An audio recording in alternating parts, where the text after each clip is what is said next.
esto. Yo creo que para presentar a mi próximo invitado, yo puedo además hacerlo con el título de uno de sus libros, que se llama Una nación a la deriva, porque uno no puede menos que pensar que Venezuela está a la deriva, cuando hay 16.000 personas que simplemente pueden morir porque falta insumos y aparatos para hacer una diálisis, cuando hay un preacuerdo que dice un sector pero el otro lo niega. Es decir, ¿desde cuándo estamos a la deriva? Tulio Hernández, sociólogo venezolano, profesor universitario, escritor y columnista de diarios como el diario El Nacional. Tulio, bienvenido, gracias por estar aquí. Gracias, Idania. ¿Desde cuándo estamos a la deriva en Venezuela? Bueno, yo diría que no solamente estamos a la deriva, sino que Venezuela es un barco que va a la deriva, pero todos sus pasajeros van secuestrados por una mafia, por unos gángsters, pero esos gángsters también van dentro del barco y también van a la deriva. Lo que nadie sabe exactamente es cuándo espera o aguarda la próxima gran caída, donde ese barco haga más aguas y se destroce más de lo que ya está. Y yo creo que el barco de la democracia comenzó a lesionarse básicamente a finales de la década de los años 80. No supo rectificar a tiempo el bipartidismo, lo que le reclamó la gente con el Caracazo, con el golpe de Estado de Hugo Chávez. Había que haber tomado mucho cuidado y llegó esta especie de promesa, de entusiasmo de masas que fue Hugo Chávez, que ha terminado en tragedia humanitaria, en uno de los colapsos más grandes que haya vivido nación alguna en América Latina. Yo a veces, cuando veo esto que tú acabas de mostrar, que hayan 16.000 personas que pueden morir por una cosa tan elemental como una diálisis, yo digo, yo creo que mucha gente a veces piensa que exageramos. Yo creo que es tan dramático todo lo que vivimos que resulta increíble. Entonces el barco comenzó a irse a la deriva, sobre todo después del 2002-2003, cuando Hugo Chávez empezó a aplicar unas políticas de destrucción del aparato productivo, de desconocimiento de la Constitución, de división del país a través del odio de clase y del odio ideológico, y el barco terminó de perder el rumbo y se convirtió todo el barco en una especie de cárcel, en una especie de centro penitenciario, con la entrada de Nicolás Maduro al poder, porque fue cuando arreció la represión, la tortura, el encarcelamiento, la ilegalización y la inhabilitación de partidos y de personas, de activistas políticos, y sobre todo esta especie de gran desconcierto nacional que ha terminado en la gran estampida,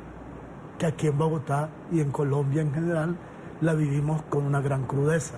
Los venezolanos huyendo, como los sirios huyen de la guerra, o como hemos visto hambrunas en África, huyendo porque su país ya se les perdió.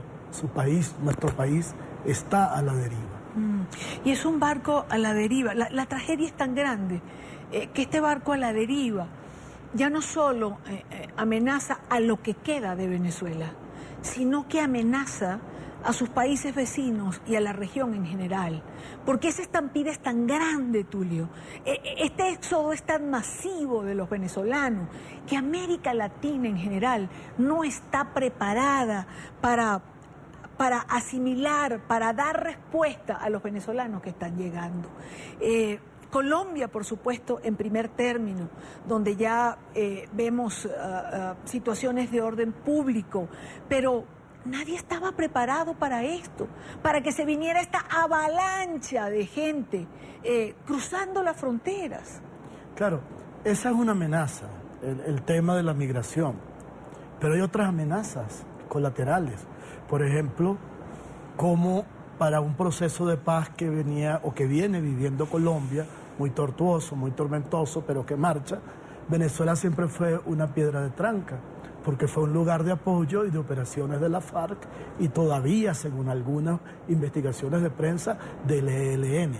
Pero además Venezuela fue el impulsor de un proyecto que los estudiosos norteamericanos conocieron como la Ola Rosada, y que era un intento de reactivar la vieja izquierda comunista a través de un maquillaje democrático. Por suerte, en un momento en que América Latina iba marchando hacia las democracias, ya no había acá prácticamente dictaduras en América Latina, aparece el modelo venezolano que hace que se invierta la historia, pero por suerte ni en Ecuador, ni en Argentina, ni en Brasil el modelo tuvo éxito, y todo lo contrario.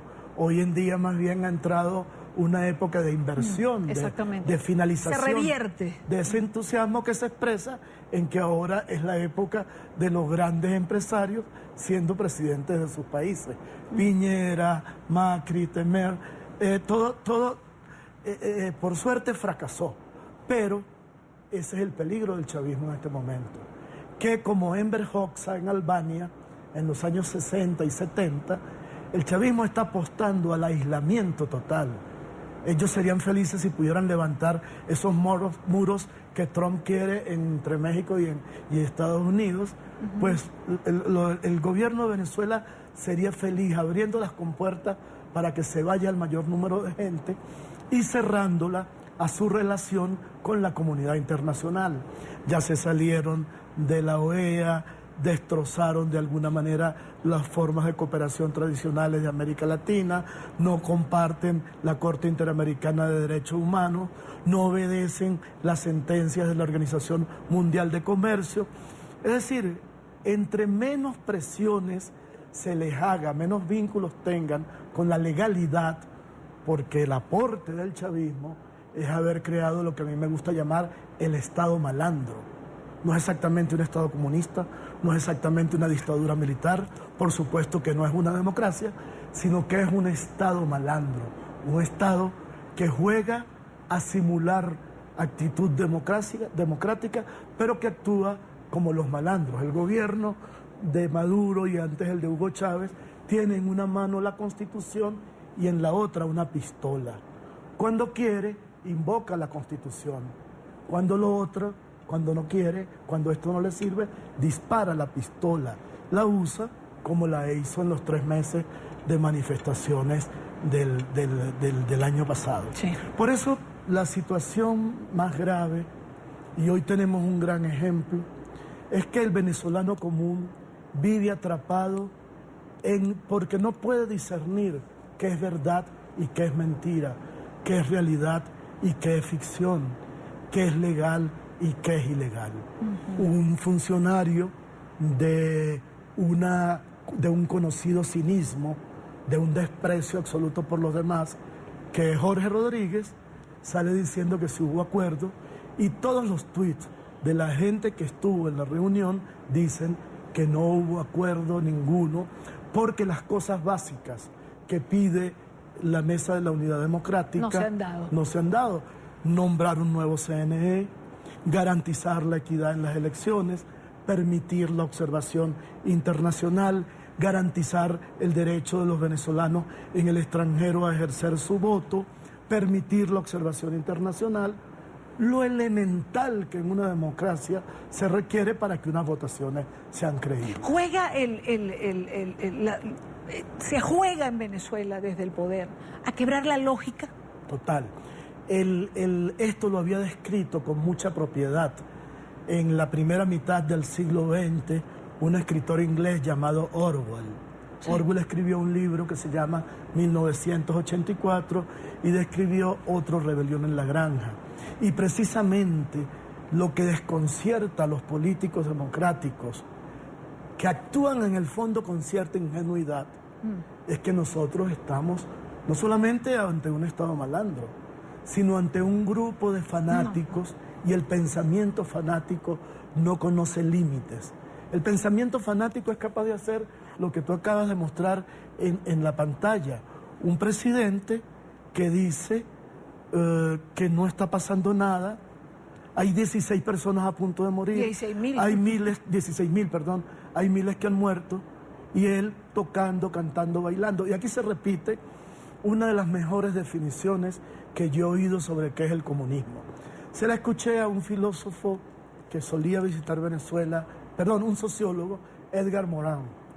Y él decía, el comunismo son millones de personas a la orilla del mar tomando bocanadas de agua y recitando, esto no es agua salada, esto es limonada, esto no es agua salada, esto es limonada. Y eso es efectivamente lo que hace la élite que nos gobierna y trata de que todo el pueblo venezolano lo repita como un salmo infinito. ¿Y por qué el pueblo venezolano, por qué no hay una rebelión en la granja en Venezuela? ¿Por qué 19 años después de tanta incapacidad que ha llevado a Venezuela al estado donde está en este momento, en el aquí y el ahora, el pueblo, como otros en momentos particulares, como en otros países, en otras latitudes, por qué el pueblo no ha salido de este gobierno? No, yo creo que eso es una visión un poco equivocada de lo que ha ocurrido en Venezuela. Si alguien ha hecho rebeliones, si alguien ha entregado vidas, sacrificio, tiempo, intensidad personal, sufrimientos, son los venezolanos de estos 18 años. Si sacamos la cuenta de presos, de exiliados, de asesinados, de torturados, de números, si algunos ciudadanos sacaran la cuenta del número de kilómetros que han caminado, nosotros nos encontramos con que aquí ha habido una gran capacidad de respuesta, pero no estamos luchando contra un gobierno normal. Cualquier gobierno, con las manifestaciones de los 3 meses del 2014 y del 2017, hubiese por lo menos cedido. Pero este es un cadáver insepulto. El chavismo es un cadáver insepulto que lo mantiene con vida en terapia intensiva, la respiración artificial de 4 elementos que reprimen e impiden que las rebeliones permanentes que hacemos tengan éxito. Y esas son las Fuerzas Armadas Nacionales convertidas en Guardia Pretoriana, las policías convertidas en escuadrones de la muerte, los colectivos paramilitares convertidos en delincuencia de Estado, y las agencias de inteligencia de Rusia, Turquía, Irán y Cuba. A eso nos enfrentamos y no ha sido fácil. No es que los venezolanos no hayan peleado, es que tenemos un enemigo sin escrúpulos y eso no es fácil de enfrentar, piedras contra fusiles. Piedras contra fusiles, no, nunca ha sido fácil. ¿Qué encontramos en Una Nación a la Deriva, Tulio? Es una síntesis de mis 20 años escribiendo todos los domingos y publicando todos los domingos en el diario El Nacional, pero no es una mera selección de artículos, son los artículos que he dedicado a seguir el proceso político, pero editados, contextualizados y con una introducción que trata de explicarle, especialmente a los más jóvenes y especialmente a los extranjeros, qué es lo que ha vivido Venezuela, que es tan dramático, pero que resultó tan difícil que los países democráticos entendieran que no estábamos ante un gobierno normal y que estábamos ante un grupo que está produciendo la destrucción sistemática, no solo de una democracia, sino de una nación, de sus personas, de sus generaciones, de su futuro, pero que no logra que ese pueblo termine de entregarse y de rendirse, y que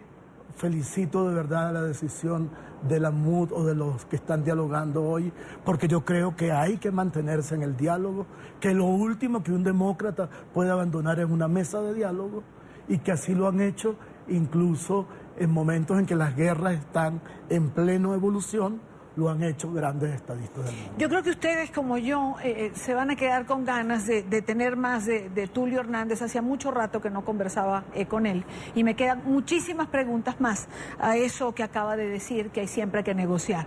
Así que te voy a invitar la próxima semana, que vuelvas a venir, porque todavía me queda un temario por conversar. Tulio Hernández, sociólogo venezolano, escritor, columnista de prensa. Qué gusto haberte tenido. Gracias. Y ya quedamos comprometidos la próxima semana. Esta fue la primera parte de la conversación. La segunda continuamos la semana próxima. Gracias, Dani.